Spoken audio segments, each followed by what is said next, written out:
Hey guys, this is Jen from ScanNCut Canvas and Scal Help on Facebook. I have some felt, a big old sheet of felt here, and I have freezer paper. Okay, we had a lot of people have questions on cutting felt using freezer paper. I'm gonna cut a file using freezer paper. And I will let you know that right now it is a very overcast, very humid day here where I live. So this is going to be a challenge because anytime you use freezer paper and you have a humid day, what it will tend to do is it will tend to try to get in and actually loosen that freezer paper up away from whatever you're using. So when you go in and you make your freezer paper sandwich, you want to do it immediately before you cut that file, okay? So you go in on your scan and cut, bring that file up, have it sitting on your screen, on that mat, on that final approval screen, ready to cut. I'm going to go in and show you right now how to create your sandwich. And we're going to talk about your cut pressures, blades, all that stuff. I'm going to trim this down and make it a 6 by 12 piece so that it's a little bit more manageable. But if you had a rather larger file, okay, what you want to do is you want to leave at least a 1-inch border. The reason that is because if that blade comes in and it's catching, what you don't want it to do is catch the edge of this fabric. Hopefully you can see what I'm talking about here, okay? What you don't want it to do is come in and catch the edge of the fabric, because that's going to pull it just like this. That's going to completely destroy your fabric paper sandwich there, okay? Sometimes it's not bad in the felt sandwich, because this wax gets into all these little fibers, but it is definitely detrimental if you're using like regular cotton, okay? What the blade does is it floats around in there, okay, and then when it gets to the edge, it grabs and it pulls it exactly like that. Once it's destroyed, you can try to take it back and repress it, but normally you're just done. It's not going to work and you're going to have to start all over, okay? What I use is Reynolds freezer paper, okay? It must have this kind of shiny part to it. That's the wax that's on there, okay? So you're going to place the wax sides together, okay, like this, but you're going to make sure that they touch on at least 3 sides. Your seam side can be, you can have your fabric wedged up against the seam side, okay? But I'll show you that when we get to the ironing part. You can use a standard, a standard home iron, okay? Heat presses are awesome. They work extremely well.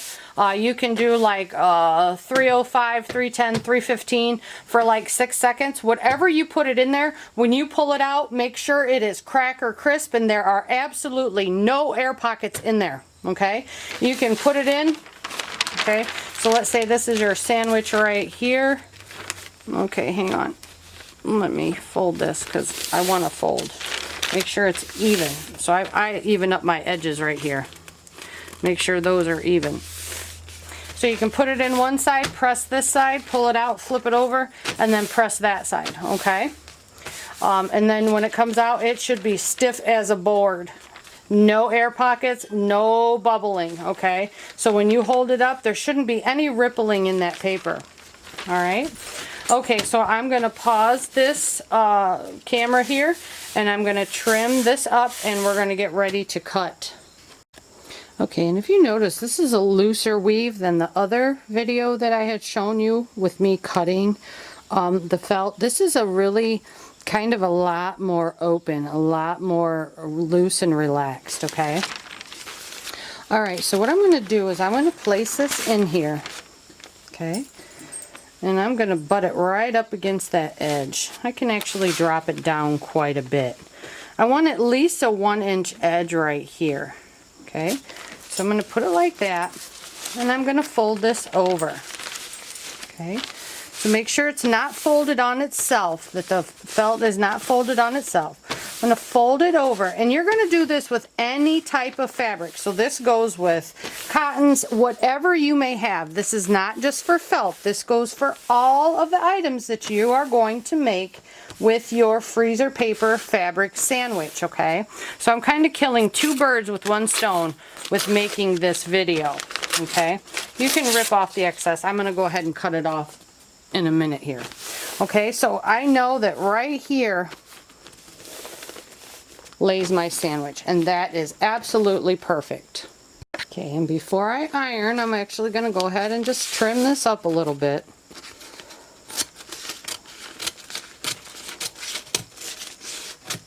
And I'm using paper scissors, not my fabric ones.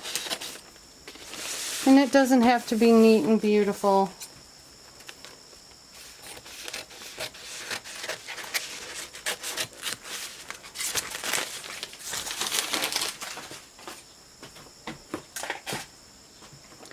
And oh wait, my fabric was 12 inches long. My paper's about 14 because I have excess. That's not a problem. I'm going to use the 12-inch mat, and I'll show you how to handle that. Okay? It says my iron is ready. We are going to place our iron down. Okay, and we're not gonna do movements like this. No, we're gonna start on one side, and we're going to work our way over. Okay, we're going to basically start, and we're going to start to force the air out of our little freezer paper sandwich. Okay, so we're going to make it into a freezer paper package with no air in it. Air is our enemy. And remember, the humidity is extremely high. Right now it's at 98% where I live. Okay?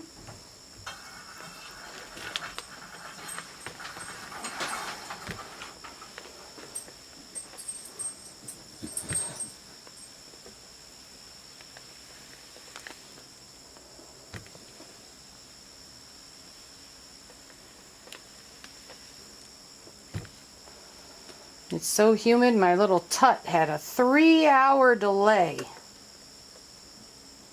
And we're getting little wrinkles in this paper because the humidity is just not letting anything relax. It's so soaked with moisture.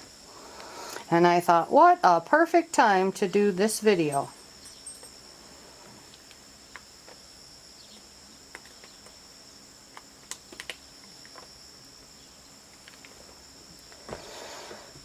Okay, so you see how I lift and replace. I don't drag it. I'm not using any steam because Lord knows there's enough moisture in it already. Okay. I also know that this little traveling ironing board has an awful crack in that middle. So I position this accordingly. Okay, so I'm just slowly moving this downward. Okay, so now I'm going to kind of leave it set and then move.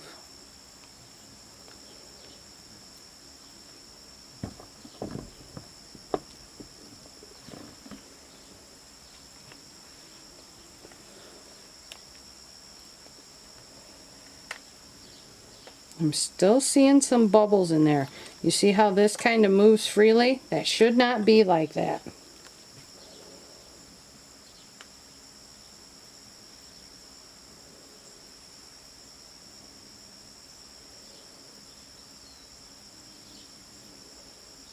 And again, you do not want to prepare these way ahead of time, because what's going to happen is that moisture is going to have the chance to get in there and set up, and it's going to end up pulling the freezer paper away from your fabric. So you're really not going to be preparing anything ahead of time. You're going to have to go back in there and redo it. Okay, you see all those wrinkles in there? You don't want that. So we're going to flip this over, and we're going to come after it on this side. Okay, so again, we're just going to leave it sit. Start on this side and slowly start to work our way over. And it's kind of a slow process. That's why heat presses work really well, because you can get it done in about 6 seconds per side.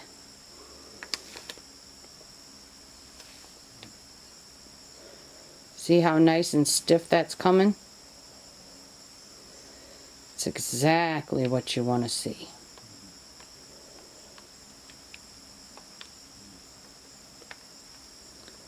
But look at, it's kind of taking me a little while to get there.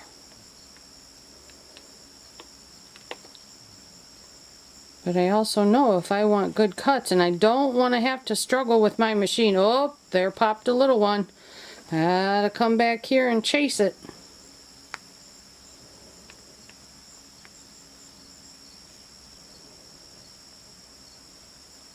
Kind of slow it down when I get there.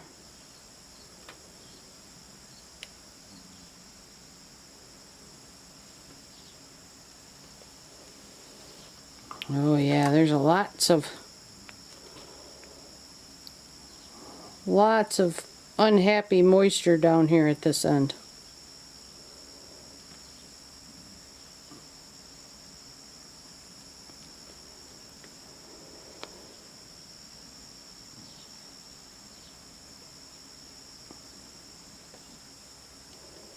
And I'm kind of using a firm downward pressure too.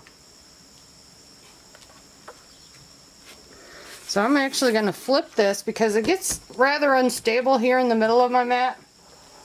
And yes, I'm going the opposite way because I just flipped my material because I need to put some more downward pressure on it.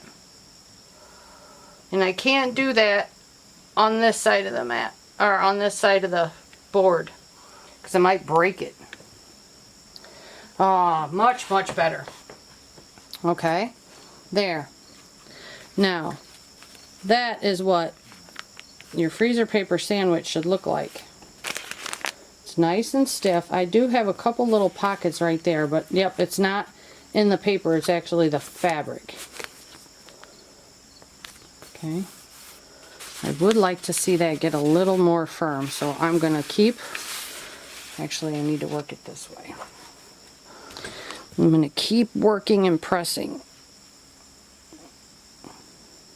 So this is what you have to do to get yours to behave if you've been having troubles getting freezer paper to cut right for you. You need to get all of that moisture out and get that freezer paper to lock down to your fabric.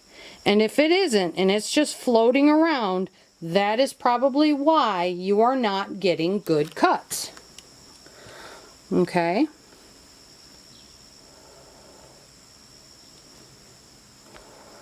So now it's just a press and a hold. And if this was a sunny day, I would not have to do this hardly at all. It would just take right to it. But because it is such a high humidity day, that's why I picked this day to do this, because it will throw a ton of issues at your freezer paper. Okay, now let's check this side. Good. Alright, so now I'm going to let it cool off because it is smoking hot, and we will get to cutting. Okay, so I have my little flower on my screen. Let me back you out here. I have placed my felt and my paper on my mat, but you see it extends. That is perfectly fine to allow it to extend on the bottom, okay? So I'm going to go ahead. I use my positive downward pressure always to load my mats. You will never have a bad load if you load it that way, okay? I'm just using my regular old dirty zig-tacked mat. I do have a fabric blade that just sees fabric. In this case, it does have the paper topping on it, okay? Up here, I'm gonna, my cut pressure is a -1, okay? That is what I use with my standard blade at all times. I also know that this is a pretty thick fabric, excuse me. However, I also know that I need to make multiple cuts through this because of how those fibers lay all different ways, okay? I placed my file. You can see it, sorry. I placed my file at the 3-inch mark because my fabric starts, okay, right there at the 1.25-inch mark. So my cut should start about right here. That's going to give me plenty of space. And right here is the 6-inch grid mark. So that should be fine, and it extends out to about here. So I should have plenty of space so where my blade is not going to catch the edges, okay? So we're going to give this a go around. If you need to test cut, that is fine. With felt, normally the freezer paper will stay stuck, okay? However, with cotton, understand, or any other fabric such as that, when you do a cut, you are going to allow that air to start to reintroduce in there, all right? If your first cut is not successful, you may find that you are not able to cut any further. So what I suggest is, before you cut your main file, is to take a small piece to do your test cuts, okay? So not your main big chunk, but maybe take a piece of your scrap, do a freezer paper sandwich, and do some test cuts to gauge what your blade depth needs to be. Do not do test cuts on your main piece, okay? Because that air gets in there, you're going to be running back and forth to try to get your file successfully cut out, okay? All right, so I'm going to hit cut. My blade depth is for my machine. Yours, again, will be set by your test cuts, all right? So do it on that scrap fabric. I'm going to hit start. And it's going to go through and it's going to cut its first time. And I already know that this is not going to be a successful cutout. It's going to cut that first level of fibers. Okay? So now I'm going to go in and I'm going to deepen my blade again. I'm going to hit OK, I'm going to hit cut again, and I'm going to hit start.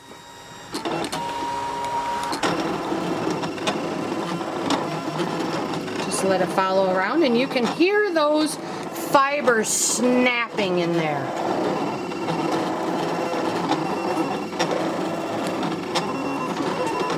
If you get curious, you can take your pick up there, pick and see. Okay, so if you're doing any pulling, that is not a good thing. You don't want to pull. Okay, so leave it there.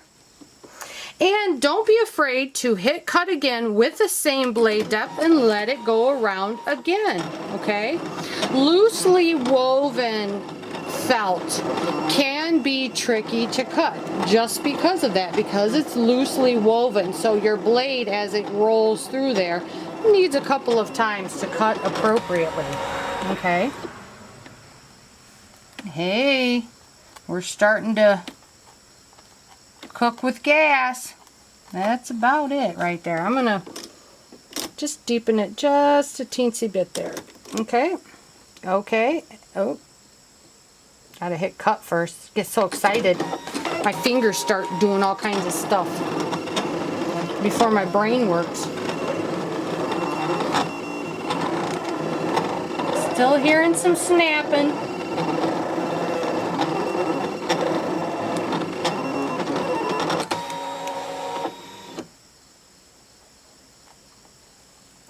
Oh, we're about there. We're about there. I'm going to hit OK. I'm going to hit cut again and start. Did not deepen my blade depth at all. So like your handmade felt, you can set one blade depth, let it cut, deepen it, you know, cut twice on that same blade depth, and see what that does for you. Let's peel from the bottom here and see what it looks like. Okay, so see, we're not even getting through that bottom layer of paper, which is good. That means our mat is nice and safe.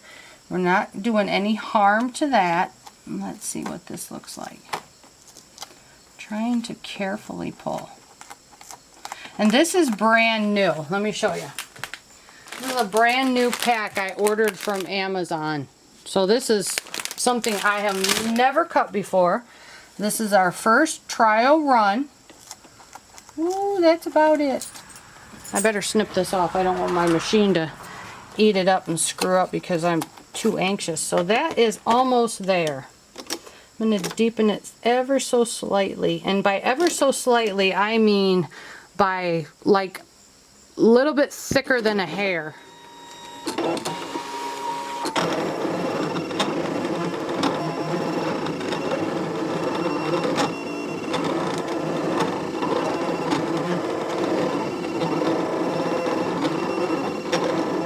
So you're actually learning with me what my machine needs to be to cut this. Oh, look at that. Oh, I think we have perfection. Let's see. Oh, yes. Yay. And it actually hasn't went through the back paper. I'm ripping it up because I'm too excited. So I'm going to rip the back paper up with it. Here. Let me just, see, didn't go through the back paper. I'm tearing it up as I go. Because I also don't want to rip the back paper, hopefully you can see this. I don't want to rip the back paper up because once I do that, I can actually cause fraying. Oh, I'm excited. This turned out so well. You can tell, look at me. I'm all like giddy. Oh, shoot. Okay.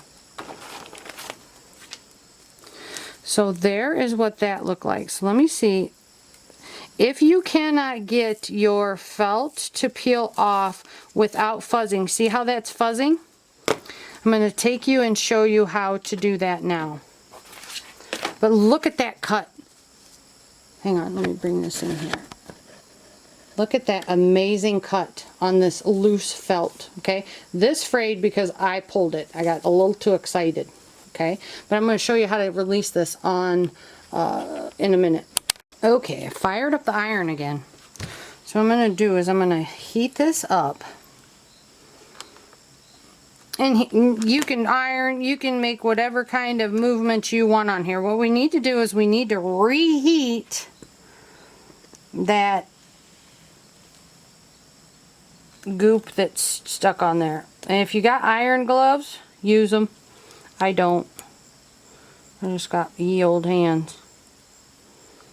Which usually means lots of burns. Bad words. This one wants to come off, so let me try this side first. Okay. Well, that's sticking up there. So let me iron it back down on there. That makes sense, huh? But normally you just reheat this and it should come off easier because the wax will be in more of a liquid state, not dried.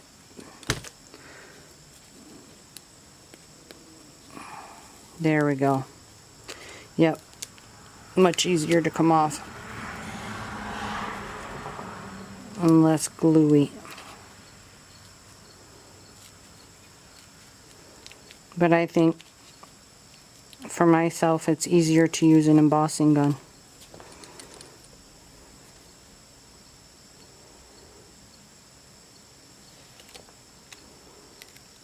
There we go.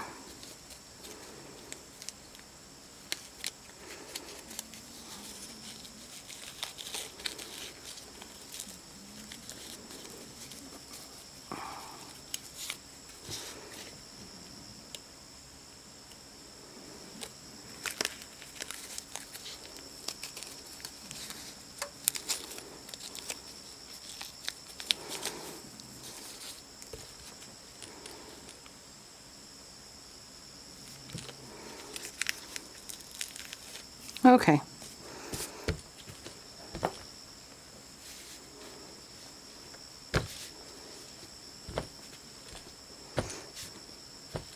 Okay. Now let's give him a little haircut.